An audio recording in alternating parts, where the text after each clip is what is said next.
मेरे पाकिस्तानियों, मैं इस वक्त इस्लामाबाद की अदालत जा रहा हूँ। बदकिस्मती से एक्सीडेंट हुआ, मैं थोड़ा लेट हो गया हूँ। मैं आप सबको बताना चाहता हूँ कि इन्होंने पूरा प्लान बनाया हुआ है मुझे अरेस्ट करने का, और इससे साबित हो जाती है इनकी बदनीयती। मैं इस्लामाबाद की अदालत में पहले भी जा रहा था। इन्होंने जो मेरे घर के ऊपर हमला किया, वो ये मकसद नहीं था कि मुझे इस्लामाबाद की अदालत में पेश करना।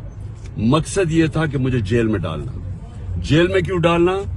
क्योंकि लंदन प्लान का हिस्सा है कि मुझे जेल में डालो। ये नवाज शरीफ की, ये उसकी डिमांड है कि इमरान खान को जेल में डालो और इलेक्शन में वो हिस्सा ना ले सके, और ये फिर वही करने जा रहे हैं। अभी मुझे पता है कि मुझे अरेस्ट कर रहे हैं। मैं सिर्फ बताना चाहता हूं कि मैं रूल ऑफ लॉ में मानता हूं, कानून में मानता हूं। पता होते हुए मैं जा रहा हूं, लेकिन मैं कौम को बताना चाहता हूं कि ये बेनकाब हो गए। ये जो लोग ऊपर बैठाए हुए हैं, ये चोर और डाकू और जिन्होंने बैठाए हैं, ये बेनकाब हो गए हैं कि इनकी नीयत क्या है।